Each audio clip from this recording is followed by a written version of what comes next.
about it all the time. It's so true. It's really just being alongside with the person, not trying to fix it, but just walking alongside them through their thing.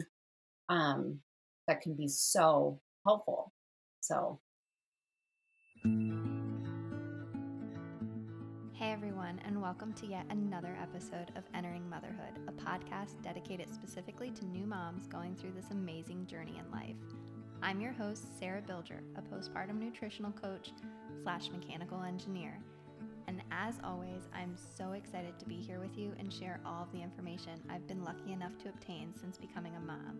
In this episode, we talk with Sarah about her journey with postpartum depression and anxiety and her creation of greeting cards that help speak truth into real life situations.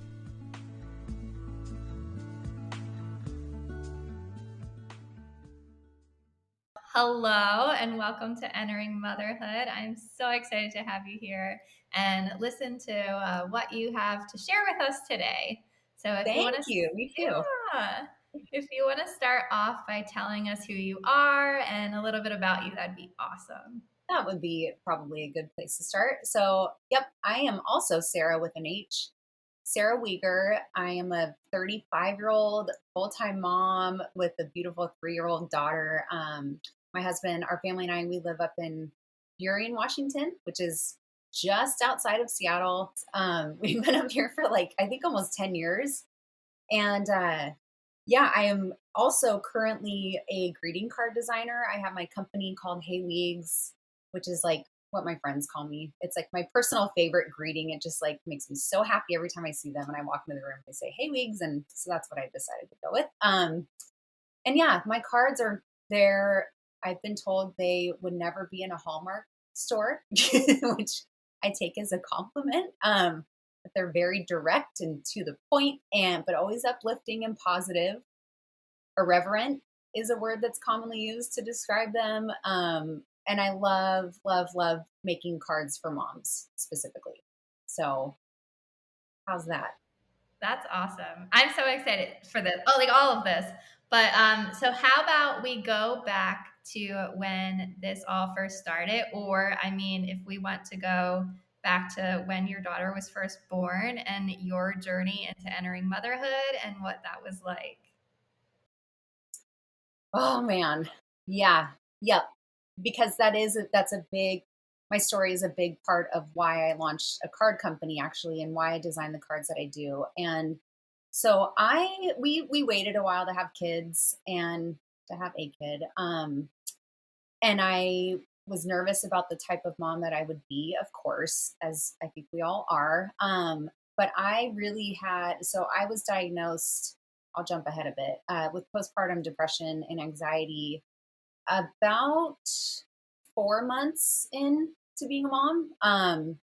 But I can look back on, I would say around like being 7 months pregnant and having like crazy debilitating anxiety. And I actually developed a type of insomnia at that time because I thought, going to bed, you're just uncomfortable, you feel huge, you can't sleep. And, but it wasn't just that. It was that I would start spiraling out about what kind of mom I was going to be, what horrible things were going to happen, all of the worst case scenario things that were definitely going to happen um, before she even arrived. And so after she was born, that just was amplified. And depression, I was unknowingly dealing with that actually I would say 2 years prior to that. And it to me looked like the form of being really burned out of my job, but I just chalked it up to that. And I thought, I just have to work harder, I have to push through, find a different way to do my job. But I really was depressed and it was more than just being burned out. So I didn't deal with it. And then after I became a mom, of course, everything just becomes like exponentially harder. And as it is. And my daughter had acid reflux, and that was a nightmare. It was a mess. She just, wasn't sleeping well. Every time I nursed her, it became like a 1 hour thing at least, just between giving her like a steady amount and then having to sit her upright for about a half an hour afterwards every time to burp her so it wouldn't all come up. It just was like, it was a mess. My doctor wasn't, we ended up changing doctors. He wasn't, he wasn't listening to me at the time. Just, thought, oh, yeah, my wife dealt with that too. And it wasn't that bad, which should have been a sign for me to change doctors. But, so there just was a lot going on. And I remember thinking, okay, yes, things are difficult. This is really hard. Everyone told me it's going to be hard.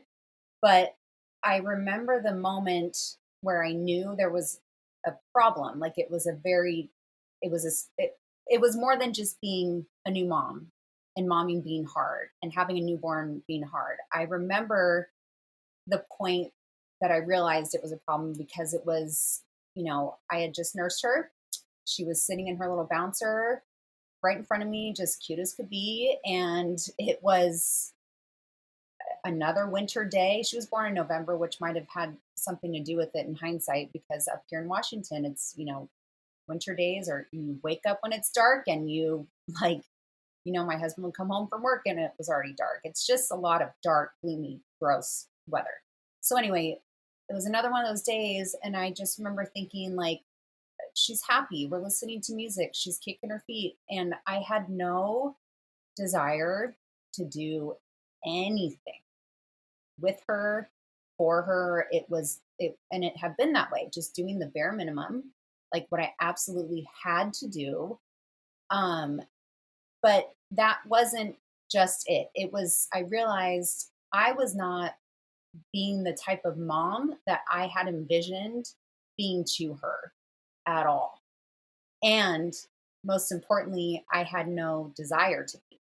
And I thought, that's the problem. And so when it had been that way I had learned from my doctor later on that 2 weeks of that should have been enough. Like when it has been 2 weeks of you like consistently trying to solve a problem health wise, and you haven't been able to, you go in and you get it taken care of with a professional. But for me, it had been not just the first, 3, 4 months, it had been actually going back a couple years with depression. So my daughter, in a way, I feel like she had given me that gift of, if I hadn't done it for me, if I hadn't gotten help for me by that point for my marriage, I I was going to do it for her and to be the mom that I envisioned being for her.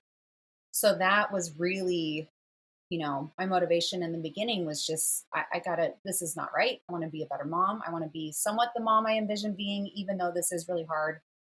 And so I, you know, booked an appointment with a therapist who then told me to check in with my doctor, who then got me on medication.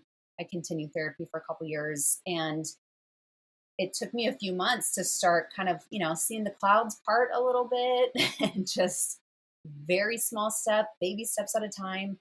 And part of my healing, I guess, is that I've always been a creative person.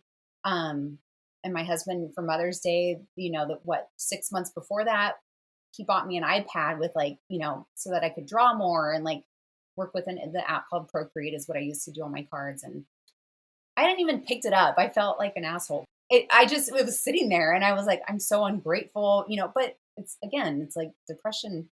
That's depression. That's what part of it looks like. So I started picking it up. I started doodling, and I was just feeling this like snarkiness in me of like, this situation sucks. I don't like it. This is really hard. I feel for other moms. Like, let me just come up with things that I would love to receive in a card that I would love to hear. And part of that was also because, you know, this is another story for another time, but I actually ended up going public with my diagnosis because I say I go public like I'm some celebrity, but I'm not. Like no one even I don't know that many people, but my family is huge, and I'm the youngest of 8 kids. Actually, we're Oh, Irish wow. Catholic. Yeah, My mom was one of 10. no way. Yeah, I have 4 siblings. So I have 2 biological siblings and then 2 siblings. But I mean, I love big families. Right? So Yeah, that's it's like awesome. a party it's like a crazy party that you need a nap from afterwards every Yeah. time, but you love them, right? Yeah. Yeah. Oh, that's fun. So you get it. Yeah. So someone like that I am very close with around that, like, a couple weeks before my diagnosis was going through um addiction, had had a relapse, and out of frustration and venting to my husband, I said about that person, I said, like, how are they ever going to, like, of course this happened because how can they ever really get, like, work through this if they never wanted to, every time I tried to talk to them about it, it was just like shut down, like everything's fine. Everything's totally fine. Yep. Thanks for asking, but I'm fine. And so when their relapse happened, I just, in a venting frustration moment, I said those things like, how can they ever really work through this if they're not going to talk about it? If they're not going to admit that they have this major problem that they need help with? And then fast forward a couple weeks and I get diagnosed. And I'm thinking, well, shit, either I'm, going to be a hypocrite or I need to practice what I preach here and say, here's what's going on. Uh, and so that's the decision I made, was to own it and say, here's what's happening. But I wasn't ready to either send the group text out to the massive family and have everyone calling and texting. And for me at the time, I just thought throwing it out into the abyss of social media was going to be a lot easier for me to manage. I could follow up on comments when I wanted to. If I wanted to, I could just hit the little like, that kind of thing. And what happened after that was it blew me away, not in like a good or bad way. It was just the sheer number of women that had responded either publicly in their comments on those posts on Instagram and Facebook, or through direct message, was overwhelming. And I realized I I'm not just not alone in this, but I am actually surrounded, unfortunately, by women who have been through this themselves, or by husbands whose wives went through this themselves, or by women who are actually going through it now but haven't said that they have. And I thought, oh my God, this is huge. This is such an apparent problem that no one's talking about. And so I didn't choose for it to go this way. I didn't want to even talk about it. But when that happened, I just felt such a strong obligation to keep talking about it, so that, all of these women, all these partners, didn't feel that sense of shame, and didn't have that feeling of like, well, I don't know what to say about it, so I'm not going to say anything. And it also became apparent that we don't talk about it. We don't know how to respond to it. And we don't therefore know what the right thing to say is when someone says, hey, I'm going through depression. Because I heard all kinds of stuff from people meaning well. And, but it was just, you know, all of this to say, there are certain things I was told, again, from people who meant well, that just clearly had not experienced depression or anxiety before, that just, you know, probably would have been better not to hear. And so, um, so that all of that to say, that's where some of my cards were born. Like the very first one I created actually says, what doesn't kill you makes you want to drop kick anyone who says it makes you stronger. And that has been a top seller, actually. I think a lot of people have been able to relate to that because maybe they've been on the receiving end of that cliche, and it's just not helpful. It's like, oh, I don't want to be stronger. I don't want to have to go through this battle. I didn't pick it. I'm strong enough. You know what I mean? So it's, Yeah, I mean, like, honestly, I think it's like that thing that's going on right now of I mean, maybe it has been going on forever, but now, like, as becoming a mom, I notice it more, and it's one of those things where, you're this independent woman and you got all your crap together, and it's like now you're responsible for this other kid and you're like, "Oh my gosh, like what's going on? I can't do this, but you think I got to do it all by myself. And it's like, no, you don't. Like, you don't. And then, you know, I think even now it's about like a year and a half postpartum for me. And I'm kind of like so far disconnected from that like initial little baby phase that I have, you know, forgotten so much about. And like you were saying, it's such like an amplified time period of if you have something that's already kind of like pre-existing, when now that baby comes into your life, it kind of amplifies all of that. And it's like, oh my gosh, I want to do this for her. Like you said, like I was kind of like, I want to teach her, you know, everything's possible and you can grow up to be anything that you want. And I was like, if I'm telling her this stuff, I have to believe it For too. sure. So it was like that drive for more and wanting what's best for her. I kind of was like, well, I have to be that role model. Like I have to step up my game almost, you know, in Yeah. order to Yeah. show her like, well, mommy, like why didn't you like chase your dreams or why didn't you do that? And Yeah. it's like, you know what? You're right. Like so like I wanted to kind of like believe it myself in order to like fully give her that belief system and say like you can do it, you can go there, you can do those things. So like I mean definitely like all those feelings just kind of get like amplified and stir up. And I think before baby, like I was just kind of like day in, day out, like same thing, same routine, like, Yeah. you know what I mean? And then it's like they hit and your whole life just kind of pivots. And I mean, like I can relate to how you were saying, like being in the dead of winter, like you never see sunlight and stuff. And that really like gets to you. I think like that's a rough spot anyway. So like initially entering motherhood with like all of that going on and then Yeah. just Oof. being Yeah. in that space, Oh, you know? so I'm like nodding my head like crazy to everything you just said. It's true. And then it doesn't help when you have like every single person in society telling you things like sleep when the baby sleeps, get outside every day. Well, okay, you know what? Like maybe I want to feel like my old self again and do something while she's sleeping that's not sleeping. Like maybe I'd rather be tired. Okay, like let me do the thing or like get outside once a day. Yes, that would make a difference, but when you it's November and it's freezing outside and we had a dog at the time who had like major anxiety and that was like a whole another thing. We weren't sleeping with him in the beginning. And then, it takes you I remember one time trying to get outside with the dog, get her in the stroller, but of course after you get all the layers on, and then she's sweating, you're sweating, you haven't even gotten outside yet.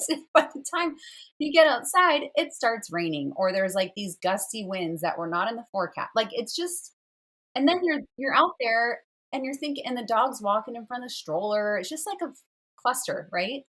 And you're like, this is so much easier to just stay inside. And it's just this cycle of like everything is so much harder than it needs to be. And so it's so easy to get just into the routine of not doing anything. And like that is to say, that's like, okay, all these things can add up and if you're diagnosed with depression, oh, it makes sense because, it's winter. It's really hard to get outside. It's not easy to see friends and family. It's not easy to get to the gym and find us. Like, those are all things that could lead up to a diagnosis of depression. At the same time, as I've learned, it doesn't need a reason. It can just happen. It can happen to the best of all moms in the world. It can happen to the best of dads in the world. It can just happen, which makes it a real bitch. But it's true. So no wonder, no wonder it's so common when you think about it. No freaking wonder. So, I mean, let's just give ourselves a little more grace here and understand that, like, again, people that make those comments about sleep when the baby's, all the unsolicited advice and all of the like, well, for me, it was make a list of things you're grateful for. That should help. And it's like, you don't understand. And what I have been able to take from it and look back on now is the gain perspective that people that say those things, of course, mean well. It's also, in a way, it's a good thing to hear them. I'm not saying I wish I would have heard them at the time. They weren't helpful. But now I know that the people that say those things say them because, thank God, they've never experienced anxiety or depression. Because if they had, they wouldn't have said those things. For anyone listening, I just wanted to like point that out, that if it doesn't feel helpful, it doesn't feel good, you take it, you crumble it up, and you toss it to the side, because that person just doesn't know. But yeah, I think a lot of it is also kind of too like I said, like when you're out of that space, you forget like what it was like. Cause like you said, there was a lot of times that people would say stuff to me and I'd be like, what are you talking about? Like that's not what I need to hear right now. But like I find myself like, saying those same things because like you said, like we don't talk about it and we don't know how to respond to it. So the only way that I know how to respond is the ways that people had said things to me. Even if I didn't like it, I'm like, well, what else do I say? Like, Yeah. oh, that's what I Right. heard. Like, so Right. like I guess that's how you're supposed to respond in this situation. So, Right. I think like that's what's beautiful about you like writing these cards and writing these messages and really just like expressing a different dialogue around all of that and saying like another story that you can tell in those situations. And I think that's beautiful. So, That really means a lot to me, and I really appreciate that. And I think we all do it. I know that I still, like, I can say all that and I still say the wrong thing all the time. Like, that's part of why I do cards, is because cards let me make up for the dumb thing I said in the moment, or the thing that I didn't say but wanted to. Um so it's hard. It's something that you're like constantly going to practice like anything else and get better at. But yeah, it is hard, and because we don't talk about it. So if we don't talk about it, we have zero experience being good at it and being there for people. And it is interesting that I think we like want to jump in and help the person, like help the new mom with a thing, or give them something, some, one or two liner that will make them feel better. When the reality is, like, there might not be anything we could say or do to help the situation. And actually, the best thing that we can do is just take up a little space. It's just let them know that we care about them, that we are there for them in a heartbeat. If there's something that they need that we can help with, whether it's bringing a meal over, helping with laundry, watching the baby while they go take a shower, and really just being there alongside them, not trying to force something from behind or pull them from in front. And this is not my own idea. This is a concept that Brene Brown has talked about, called accompagnar. And my friend Selena just recently brought this up with me, and I think about it all the time. It's so true. It's really just being alongside with the person, not trying to fix it, but just walking alongside them through their thing. That can be so helpful. So yeah.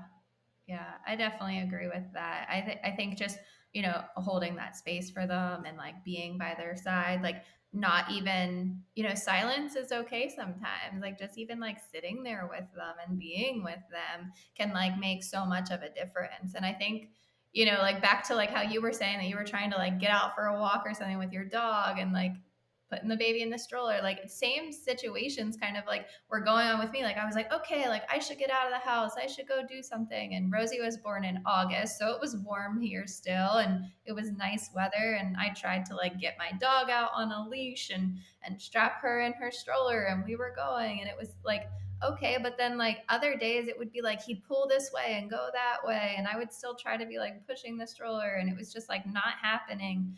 Or I remember, I can't even remember exactly like what happened, but it was like I think we switched our dog's food. So then he was sick and throwing up. Plus I had a newborn and I was like holding her and like trying to like maybe get dinner ready or something. Like I want to say I was still on maternity leave or my husband had like gone out of town or something. And I think I had just like called one of my neighbors or like I saw them. We were in an apartment and I like saw them outside or something had happened. And I was like, I either handed the baby to them or like told them to take my dog outside as I cleaned up puke. And like so much was going on that it was just like, It's how is another this happening? day Like it was too. like when one thing happens, like 10 things just explode. And you're like, Yeah. how is this all happening at once? Yeah. Oh God. I feel your pain. Brings me right back. Yeah, it's so hard. It's so hard. And I like it just reminds me of another thing that I wish someone did tell me this and it was so helpful, but I wish like I heard it more and it was just the reminder that this is temporary. This stage of life is temporary because I vividly remember thinking this was, I don't know, even like 3 months after, getting home from the hospital, I remember thinking one day getting out of the shower and putting like my jogger pants back on. I remember thinking like, I'm never going to wear jeans again. Like this is my life now. And I'm never going to wear jeans again. Like I'm only going to wear these drabby pants and this is awful. And I just remember like missing my body, just all the things. But and maybe that was anxiety talking too, just like worst case scenario of like this is the worst. But it's true. That was temporary. Of course. I'm wearing jeans as we speak. Um but yeah, yeah, it's a lot. It's overwhelming. It's crazy. I think, and I'm going back to like what you said about not knowing what to say or just like maybe saying the wrong thing and yeah, how we all do it. And like that, another card that I actually just recently finished says it touches on exactly that. And it says, because we want to be there for the person, right? It's like the culmination of my understanding that sometimes there's nothing we can say, touches on that subject of accompagnar as well. And so the card that I came up with for especially moms going through postpartum depression or just this was also a friend recently bought this for a friend of hers who had a miscarriage. Just the tough things that there's no way to fix them. There's no way of making them better. And all it says is, I'm so sorry. I am so sorry. I don't know what to say, but I didn't want to say nothing and get quiet on you. I just want you to know I'm here. I'm listening. I'm thinking about you and I love you so much. Because that to me is the card that, to me, it's my most important card, I think, because I know there's so many good people in my life I'm like honored to know or let alone be related to. Like there's so many good people in my life that just we frankly don't know what to say. And so we get quiet out of fear of saying the wrong thing or just not knowing what to say, so we don't say anything at all. But what can happen is that silence actually it could potentially have the person going through that thing feeling like their people went missing, like they lost their people.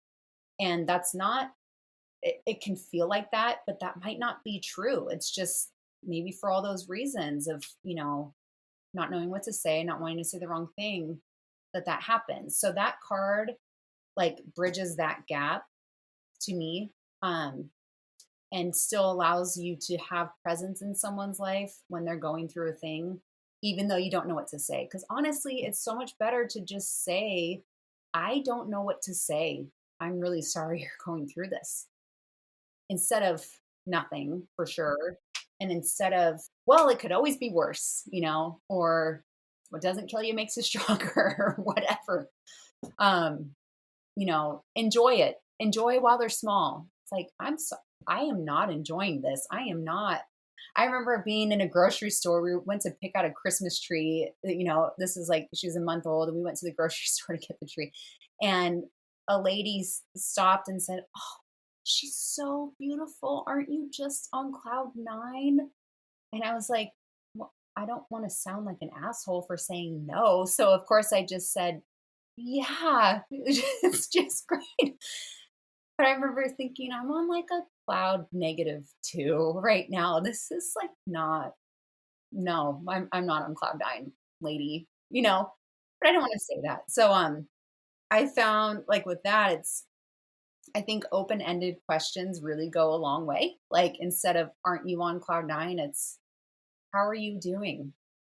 Instead of is the baby sleeping through the night yet? Because everyone seemed to have some fetish with like the baby sleeping through the night for some reason when it's like, no, they need to wake up to eat. Um, but instead of that question, it's how's your sleep? How's the baby's sleep? How are you doing? Again, can go a long way, but open-ended questions I think really go a long way. Yeah, I think that's definitely a good way of going about it, because then it kind of opens up the door for them to talk about how they're feeling, and you're not kind of like giving a direction of how the conversation needs to go. It's just kind of you're leaving it open for them to kind of elaborate and answer it how they want to answer. So I think that's a beautiful way of kind of like approaching a new mom in any state, just how are you doing? How are you sleeping? Not like, is this happening? Is that happening? Because I think that's, like how we were saying, like with the just like shaming or getting like guilt and like stuff. I think like that's where that kind of leads, because if you're saying like this should be happening, or this is what new motherhood should look like, or that's going on, like I always like to say, like I want every mom to enjoy every moment, but I get it that that's not always the case. Like I wish that that could be able to enjoy all those little moments, but it's never going to be exactly every little moment. Like you're gonna have those ups and downs and things that happen. And so like, yes, like, enjoy like moments, but like we're all Right. human. It's real life. Like it's gonna like your dog's gonna throw up on the floor, Enjoy your the baby's puke. gonna throw up on you, like they're gonna be crying, they're gonna wake up, like there's gonna there's gonna be poop and puke and pee and who knows what else, like all coming out of like every which How way. how dare you not enjoy that? Right. So I think it's just like, like understanding that like we're all human, and yes, our babies are adorable and cute and stuff like that, but you have real emotions, and it's okay to feel those emotions. And yeah, to a stranger, like yeah, I'm on cloud nine, like they don't have to like no, but if it's like a friend, like be like, no, I'm not on cloud. Like, open up that conversation too of like how you're feeling. And like I like to say, like, it doesn't matter how anybody's gonna perceive you of what you're saying. Like if you need to get it out, if you need to talk about something, like just say it.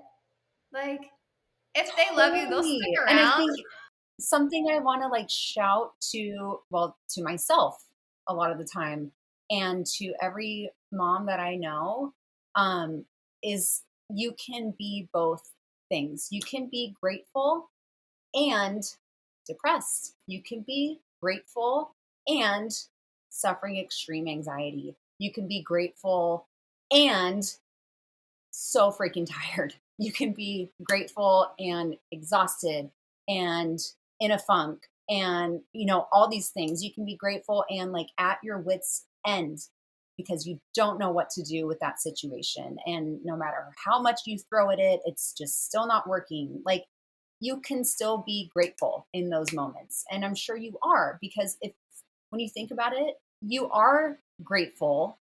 It means so much to you to be a parent. Like it means the world to you. You love that beautiful little soul. Like you would do anything for your baby, which is why you're feeling frustrated and tired and at your wits end. Like that's why. I mean, when you think about it, you have to have both because otherwise either you're not giving a shit, so you're not feeling anything, like do you know what I mean? If that's making sense. Yeah.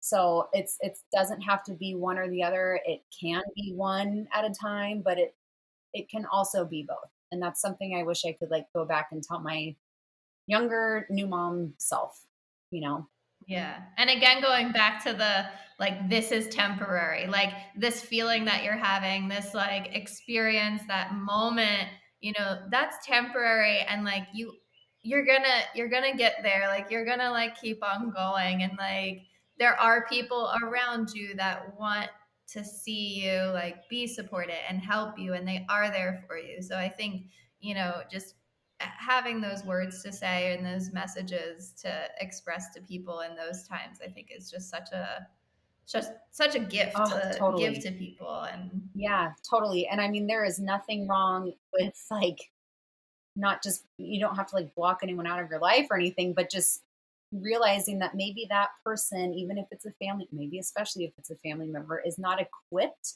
to handle what you're going through mentally. Maybe they don't have the experience with it, or they don't have that grace or patience or understanding. That's okay. They, you have a relationship with them for many other reasons. It's okay to put a little space between yourself and them to help you get through this season, and just lean more on the people that really get it and that will still love you no matter what you say, no matter what comes out of your mouth, and that was really helpful for me too, is that I let it be okay that I didn't continue opening up about my specifically like depression, anxiety to people that didn't understand, um, because I had to do what was part of my healing for myself and for my girl, my husband, our family. But I don't know why there's like so much guilt around that otherwise, of like having to explain yourself that like, no, yeah, I mean, I'm going through a tough time, but like, I'm so grateful. It could be so much worse. Like, you don't have to do that. You don't have to do that. It can be more than one thing at a time. Yeah. yeah, and I love the realness of your cards too. I was reading through one of them, and what does it say? It says, "Congrats on your baby. Sorry about your boobs." That was another one. I was like, what the hell? No one told me about how drastic this would be. Like, I liked my boobs before I had a baby, but now they're not just back to what they were like, after being pregnant and just having them be these like magnificent boobs. Like, now they're smaller than they were before. That is wrong. That's so unfair. Like, I've given so much of myself and my body already, and now you're taking more of it. Like, this is wrong. So anyway, that was another one of those, like, this is my like creative release and snarky, just like, what the hell? But I feel like that would be able to give a mom a needed laugh, and I'm sure what will be a tough moment and time. Like, let's just address what happens here, have a laugh about it, try to move on. Yeah. I love that. I love that realness of it. And I think, like it's your personality coming through. And it's definitely something that, like, like you said, it's going to make a mom laugh, and it's going to just like bring that extra little spark Thanks. of joy to Thank them. you. So I think, Hopefully it won't like make them shed a tear, be like, oh, it's so true. Like, yes, hopefully they laugh. Maybe they cry a little bit, but like, let's mostly laugh about this. right. Oh, so many things. It's like one of those, it's funny because it's true. Yes. Yes. Oh, yeah. Uh, Well, this has been like an amazing conversation. And I mean, like, if you have anything else that you want to add or like, or put on, then we can add that. If not, then if you want to, like let us know where we can find you and how we can contact you, how we can get some awesome cards. just trying to think of like what else might be helpful for moms listening. One thing I guess I do want to say to moms that might be on the fence of like whether they have like an actual problem or not, and if you think there's any chance of it, I just will say, especially now when like everything's virtual, like you can easily make a doctor's appointment, although I know like not everyone has the right coverage and it can be expensive, which is like a whole nother topic for another day. But anyway, I have to say, I admire you and respect you so much for making that call and setting up that appointment. And even beyond, like once we're out of COVID, because it's so hard to make that time to address this. it's so hard to make appointments for ourselves because it's not just the appointment. It's yes, it's the costs, it's logistics, it's all the like you're already extremely busy as it is. And it's really hard to, then pack up your baby at the right time between nursing and going to the appointment. And it's like, it is hard. So I really admire and respect the moms that do that because it's so hard. Um, so I just wanted to throw that out there and just give some credit, because moms deserve all the credit in the world. Um, if you want to say something like to someone going through a thing, or maybe just reminders to moms themselves going through a thing to tell themselves, I don't know if that would be. Yeah, like what are some things that, you would suggest telling somebody that's going through something, or just as a mom listening going through it? For me, like, I'll say this again, it was so helpful when people would ask the open-ended questions. That was so, so helpful, and just not making any assumptions, but just giving them permission to say how they really feel. And I would say, again, just reminding someone that this is temporary. That was so helpful. And even just a simple, like a genuine, I'm really sorry you're going through this. That alone can be enough. That goes a long way. And I'm sharing these as, moms, if you're hearing this and you're going through a tough time, like you look in the mirror and tell yourself, it's really, that can be very powerful actually. To just remind yourself, like, this is temporary. You know what? Hey, I'm sorry you're going through this. Um, Remind yourself that you are so strong and that your son or daughter is so lucky to have you as their mom working through this. Um, Something else that was helpful for me was hearing people relate, but without the novel of their own experience. I just wasn't in the mindset.